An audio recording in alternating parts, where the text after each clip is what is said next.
call in a artillery strike against them. Ruh-roh, not a good move.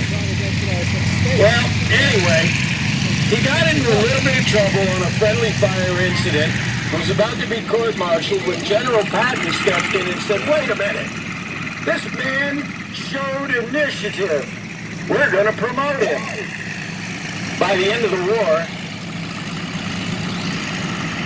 he got promoted to major. Actually, by the end of the war, he was Lieutenant Colonel Carpenter, awarded the Bronze Star, the Air Medal with Oak Leaf Cluster, the Silver Star with the Oak Leaf Cluster. He is credited with taking out several German armored cars, and he immobilized at least 14 tanks, of which he's credited with officially destroying a pair of Tiger I tanks. This guy showed a lot of guts. These airplanes, as you can see, they're not exactly what you call fast.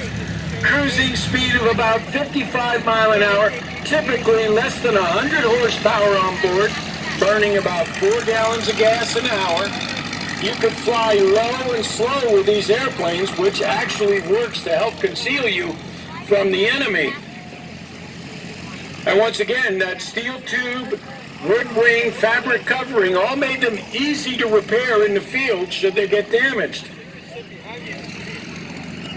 Now, Bazooka Charlie was so successful that he had 2 more aircraft that were equipped with bazookas, and they were flown by Major, Second Lieutenant Roy Carlson, Second Lieutenant Harley Merrick. So at one time, there were 3 of these airplanes running around, making life difficult for the Germans. Well, they deserved it.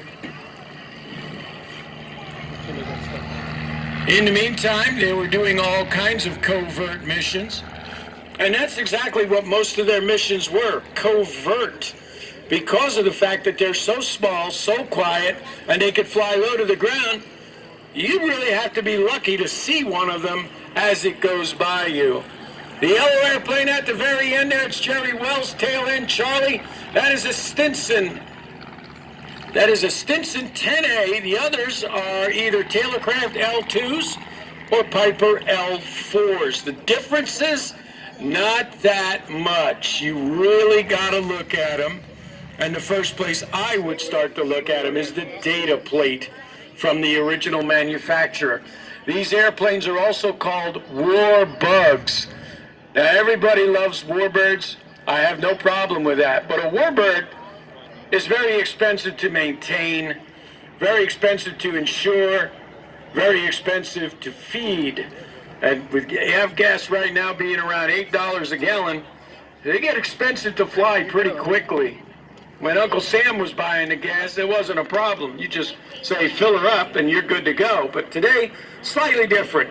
The other thing about these aircraft, being as how they're based on civilian airplanes, they're as easy to fly as the planes that they were based on. The flying characteristics didn't change, even though they modified them slightly.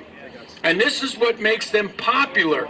And there are tons of these things all over the place. It is hard not to go to an airport